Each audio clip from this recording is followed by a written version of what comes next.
Welcome to Audit Bites, the show where we give you bite-sized chunks of information and education to help you excel in your audit career. Join our host, Robert Berry, as we tackle another tough auditing topic this week.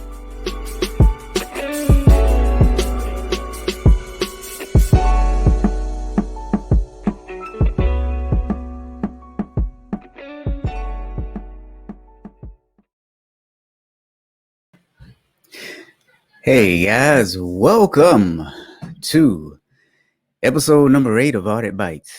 Audit Bites is the first live show where we talk about, auditing. Today's topic, why auditors and attorneys are at odds.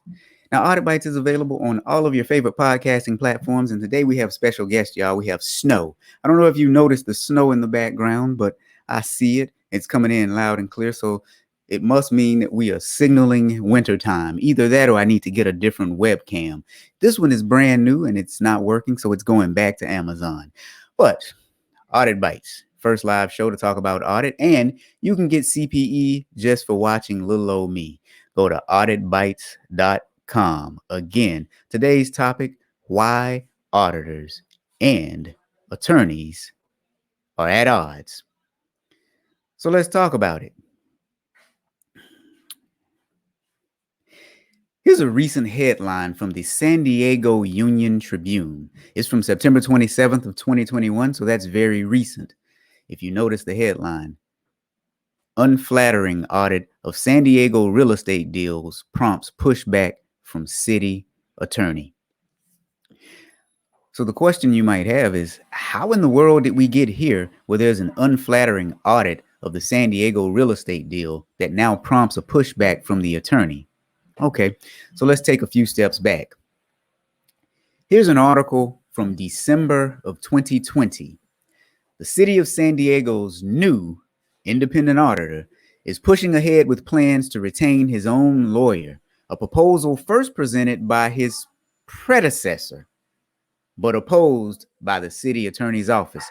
So what we have here is a city auditor who's saying he wants his own attorney. However, the previous city auditor wanted his own attorney as well. So now, in a memo to the city council dated last Tuesday, from the date of this, in a memo to the city council, he said that his office will pursue in 2020 a ballot measure that will provide an independent legal counsel to the auditor's office. So now there was an attorney for the city. That attorney advised the city as well as the auditor's office. Here's what the auditor said. He said, we must be able to obtain independent legal advice when we determine it is needed to best serve the public. He also went on to say, we believe there is a structural conflict because the city attorney advises the city officials and departments that we are charged with auditing and investigating. He also said that the two roles performed by city lawyers, i.e. advising auditors and advising the subjects of audits, often place the city attorney's office in a difficult position when it comes to advising the auditor's office. So this is where we are, guys. We have a city auditor in San Diego who wants his own legal counsel to advise the Office of Internal Auditing because, in his opinion, it is a conflict of interest to have the attorney advising the city and the audit clients ultimately and the auditor's office. Now, we've got some people joining us, and I'm wondering, with that introduction, what do you guys think about this situation? Is it a conflict of interest? And Joe is here, my partner in crime. Joe, I see you. It's good to see you, Joe. Heather is here, and Heather says, I will be on till I have to leave. That's kind of how it works, Heather. No, I'm just joking. Heather gets that as a joke, you guys, so don't think I'm being mean. I've known Heather for over 10 years, and I always pick on Heather because I love her as a dear friend. Bonita Lee is here. What's up, B? Leslie Hambrick is here. Hey, Leslie. And see, Leslie, I didn't even have to ask Leslie to drop the emoji because Leslie is cool like that. And Clarence, greetings. Has it started yet? Yeah, man. We're on. You on. You are on. We're on and you are on. And Michelle is here. Howdy, Michelle. I need a cowboy hat. Howdy. So Heather says, for a city that big, it might be a good idea. So for those of you who have just strolled in, let me tell you what we're talking about. Audit Bites, the first live show about internal audit. Why audit and attorneys, whatever I title this one, disagree or not on the same page. So we're talking about San Diego, where the city auditor actually wants a separate legal counsel, separate from the attorney that advises the city. He says that he believes it's a conflict of interest, but he's not the first one. His predecessor also said that it was a conflict of interest as well. And Heather is saying for a city that big, it might be a good idea. Hal says the lawyers who work for an organization are there to protect the interest of the organization within the bounds of the law. Hal, we're going to go off air now because Hal just summarized my major points. No, I'm just kidding. Well, no, I'm not kidding, but I'm kind of kidding. That is exactly it, Hal.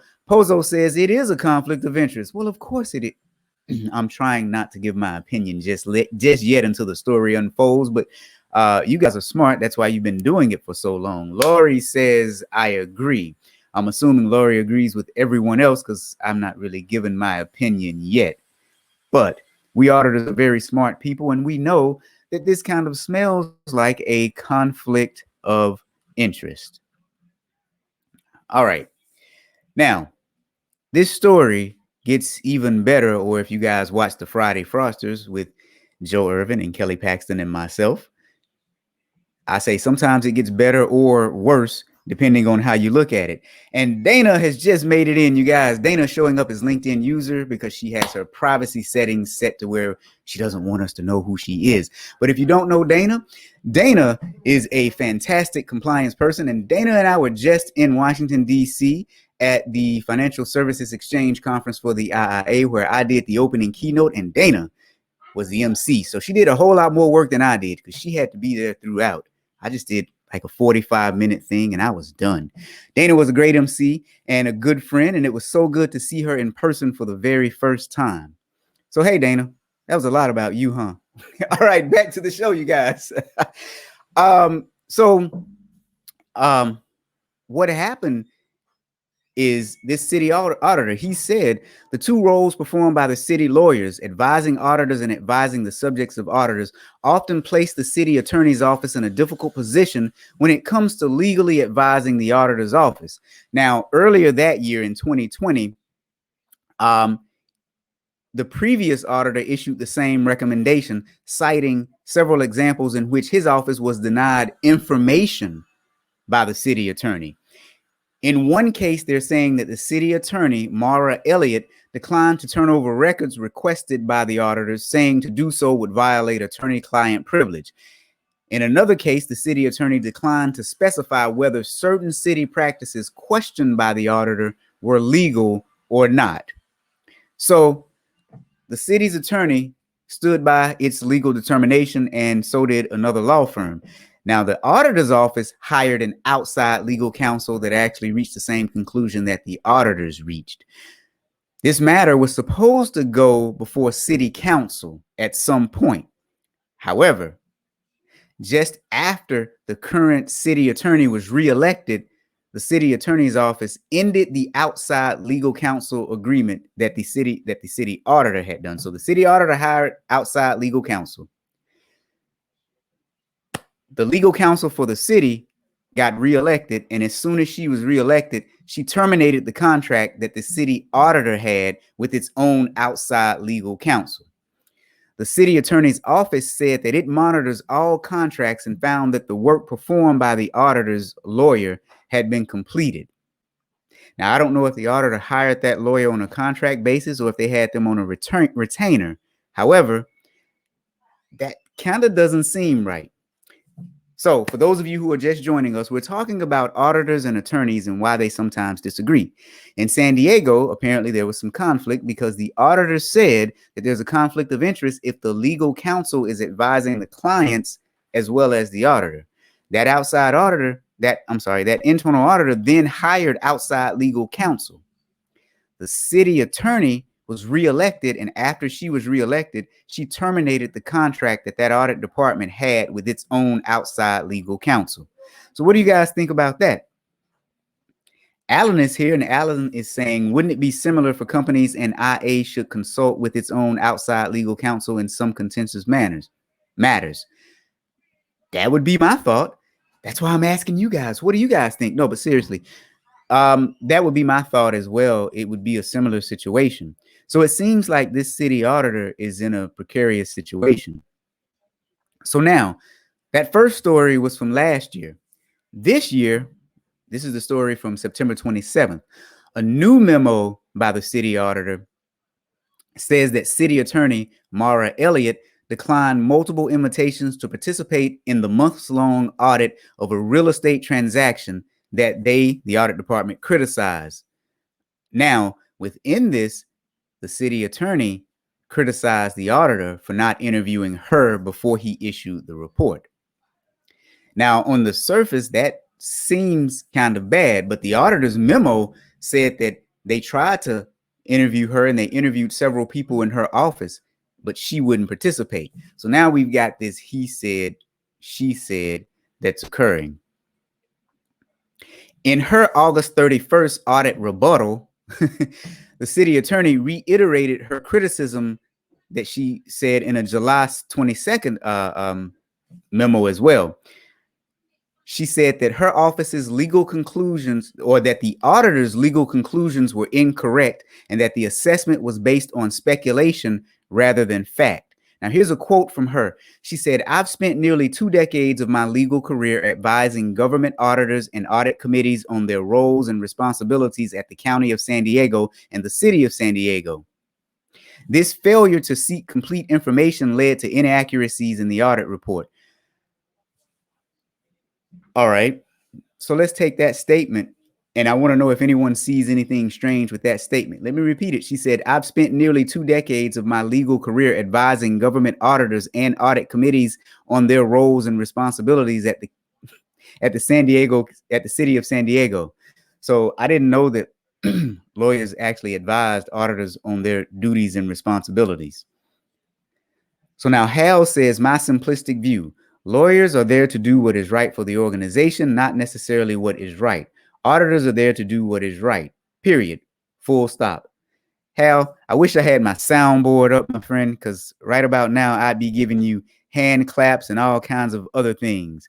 But today I don't have my soundboard up. Wait a minute. Let's see. How quickly can I get my soundboard up? There's a big ding for Hal. Don't know if you guys heard that. So, absolutely, Hal. Now, in this situation, here we have an audit department and a city attorney that are at odds. The auditor simply wants outside legal counsel because he feels as though he can get more objective advice from outside legal counsel. The city attorney has just been reelected and terminated a contract that the audit department had with outside legal counsel. The city attorney has said that she spent nearly 2 decades advising government auditors and audit committees on their roles and responsibilities. The audit committee of the city council was scheduled to consider her rebuttal, along with subsequent response to the audit from the mayor's office. Now, in the mayor's office, their response was they agreed to implement the things that the audit department recommended. So now what that tells me is there must have been some merit to the recommendations if the audit department, if the mayor's office was going to implement the recommendations made by the audit department. So here was the mayor's office response. They said, and I quote, "The department intends to create a robust and long-lasting policy that governs the real estate transactions of many types." This is what the chief operating officer said. "The revised policy will serve as a guideline and tool for city council and city management to abide by even when specific transactions are not envisioned." So that was a part of the mayor's office response to the audit report. They said that they were going to update their policy. So essentially, sounds like the audit office came up with some recommendations. The mayor's office agreed with the recommendations, but the legal office became, well, a little upset at those recommendations.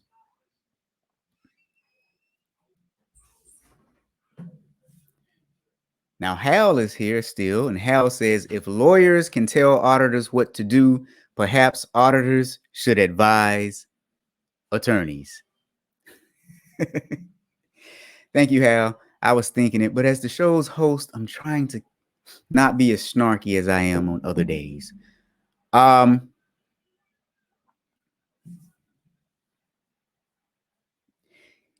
in this particular situation, here's what happened too. The auditors found fault with some real estate investments made under the previous administration.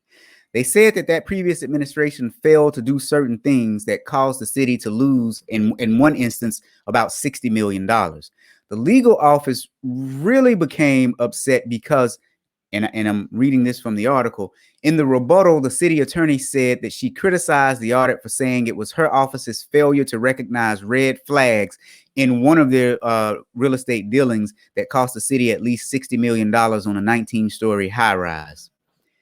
She also said that her office, as attorneys, must rely on those with expertise, and they hired some people with expertise that failed to live up to their end of the contractual agreement. So the auditors are saying that there were several red flags that they should have noticed. The attorneys are saying that they relied on the expertise of the experts that they hired. So now, this dispute over the auditor's review is not the first dispute between the city auditor's office and the city attorney.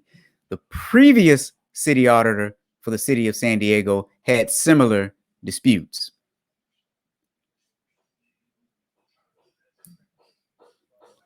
So let's go back to our audience. Dana says, ha, Robert crushed it, talking about my keynote speech at the Financial Services Exchange. Thank you, Dana. Thank you, Dana, very much. Thank you. And now Dana is laughing hysterically, probably at me. That happens a lot, but we're okay with that. All right, so auditors, the question here is, why are we at odds with attorneys, or are we at odds with attorneys? And Hal has brought up some very valid points as to why he thinks we are at odds and his opinion on attorneys advising auditors. I tend to agree with Hal, but before I give you 3 or 4 points to ponder, let me talk first about, well, the Ask Better Questions Bootcamp. Did you know that recent studies show that 85% of your career success is due to your ability to get along well with others? That means your soft skills. So for me, what that means is I've developed the Ask Better Questions Bootcamp, where I teach auditors how to ask better questions so that they can get better answers, so that they can perform better audits. It is a 9-week, 18-hour course. Our next cohort starts October the 18th. If you would like to know more about it, go to thatauditguy.com/bootcamp. And while you're there, don't forget about the best-selling book about asking questions while auditing, Ask, Get, Perform. If you'd like to know more about that book and perhaps read maybe the first chapter, go to askgetperform.com. Also, auditors, you are awesome. Don't you ever forget that, and don't you let anyone tell you otherwise. Go drop me your email address at awesomeauditors.club, because we have some cool things coming up to help you in your audit career. As you guys can tell, I talk about things that most people won't talk about. I say things that most people won't say. Why? Because I care about you and your career. With that said, ooh boy, before we get down to it, I always love comments from my friend Hal. Hal says the realities are, if auditors have reported something that is right, but could cause liability for the organization, the lawyers are going to have problems with it. Absolutely. Hal, I need to have you on as a guest host at some point. We need to talk about that. Maybe, maybe not. So let's talk about this. Why attorneys and auditors are sometimes at odds. Well, here's why. First, the attorney advises the organization. The attorney is the organization's advisor. So like Hal said a few minutes ago, the attorney is looking out for the best interest of the organization. Now, I think it's important that auditors understand that, because oftentimes we try to get the attorneys to see our way, our way.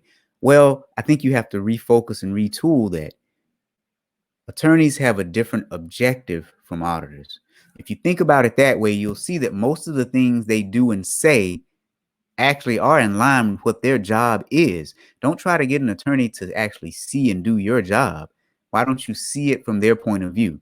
Their point of view is to advise the organization of what might be a liability, of what not to do legally, or even how to do certain things, given current laws.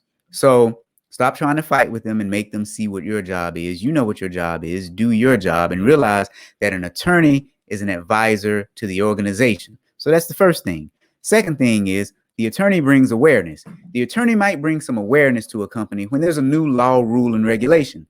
They may say, here's the law, rule, and regulation. Now, here is how we can actually do things within this law, rule, and regulation. Sometimes that actually means walking up to that fine line and hopefully not crossing it. And some of that makes us uncomfortable as auditors, because sometimes we like to see black and white, but the world is not black and white. The world is full of gray. So as you can tell, what I'm trying to tell you here is stop trying to look at it through your own audit lens. Look at it through the attorney's lens, and maybe you'll have a different or even a better perspective of how to deal with attorneys, because they have a valuable and viable role in an organization just like you do. All right. The next thing I want to say is, when in doubt, the attorney is going to do what's in the best interest of the organization and the organization's leadership. When in doubt, the auditor is going to do what's in the best interest of the stakeholders. And those things may not always line up. Okay, let me say that again. All right, bye, Heather. Have a great day. See you tomorrow on Friday Froster. Let me say that again. When in doubt, the attorney is going to do what's in the best interest of the organization. When in doubt, the auditor is going to do what's in the best interest of the stakeholders. That's an important point that you have to remember and that you have to consider. Now, oftentimes what's in the best interest of the stakeholders will be in line with what's in the best interest of the organization. Let's not forget that either. What I want you guys to understand is that attorneys are not your enemy. Attorneys have a different yet related job that they have to do. Stop trying to convince them that you are right. You know what your job is, do it. But also understand what their job is so that you all can work better together. It's not really an us against them. Everyone should be looking out for the best interest of the organization, but as auditors, we take it a step further because we have the stakeholders to contend with as well. All right. Let's take the situation with Boeing that's in the news. But if you look at Boeing, I'm sure their attorneys advise them on the best way to limit their liabilities. Now, I'm fairly certain the auditors were probably saying, you need to report this. And if you don't know what happened with Boeing, they had at least 2 aircraft that were downed, and it ended up that, well, internally, some members of the organization actually knew about it and didn't do anything about it. So again, you have different objectives, but both positions are valuable to the organization. So now, your third reason is the attorneys advise management. So you have the organization, but then you also have management. If there's a member of management within an organization that is involved in something that could cause the entire organization trouble, the attorneys are going to advise that person to do whatever needs to be done that limits the organization's liability. Your auditor may say, nope, I don't care about the liability here. We care about doing what's right. So again, attorneys have different roles from auditors altogether. You have to appreciate it, though, because it is valuable and viable to the organization. See, I bet you guys thought I was going to bash attorneys when you saw the title of this. Not at all. And then the fifth thing is, as I've said all along, as auditors, your job is to advise the stakeholders, whether that be the board, the audit committee, any other stakeholders, depending on the industry that you're in. Our jobs are different, but necessary and needed in the organization. So if you joined us late today, today's topic was talking about why auditors and attorneys are at odds. Realistically, we're not at odds. We just have different jobs, different goals, different objectives. The story we talked about today was the city of San Diego because they have some real personality issues there. The city auditor and the city attorney, well, they kind of are at odds. The city auditor wants his own independent attorney to advise him on matters. He says that it's a conflict of interest to use the attorney that advises the city personnel and the city management team when it comes to audit engagements. He says that he believes it is a conflict of interest. I happen to believe he's right. He actually hired an outside counsel at one point, and when the city attorney was reelected, she canceled the contract. Now, she stated that they monitored all contracts and her office determined that the attorney's role was done. This case was supposed to be presented before the audit committee, and at some point it got removed from the agenda, and I think that was last year. I think it's up to be reviewed by the audit committee again. But at the end of the day, auditors and attorneys both have jobs that are important to organizations. It is most likely a conflict of interest if you're using your organization's attorney to advise you on audit matters simply because your overall goals and objectives are different. Attorney's first job is to protect the interest of the organization. An auditor's first job is to protect the interests of the stakeholders of the organization. Those are two different audiences, which means you have two different job functions, but they're both related to hopefully seeing the success of the organization. Now, I'd like to know what you guys think about that and about the points that we've made here, because the question for today was why auditors and attorneys are at odds. They truly aren't, but in some instances you might see, well, certain politics thrown around where they may be or they may appear to be. Hal said, with the city of San Diego example, politics makes this even more complex in terms of the dynamics. 100% agree, Hal. 100% agree. But the big takeaway is auditors and attorneys are not at odds. We both want to see our organizations succeed. We just have different goals, different objectives, and different job functions. Attorneys should not be trying to tell auditors how to do their job, and vice versa. Auditors should not be trying to tell attorneys how to do their jobs. What should happen is we should attempt to understand one another so that we can work better together. Hey, I think that sounded pretty good. Hal, what do you think? All right, guys, this has been Audit Bites, episode number 8. We are available on all of the popular podcasting platforms. If you like the format of this show, tell all your friends. You can also get CPE just for watching me. Thank you, guys, and we'll see you next time.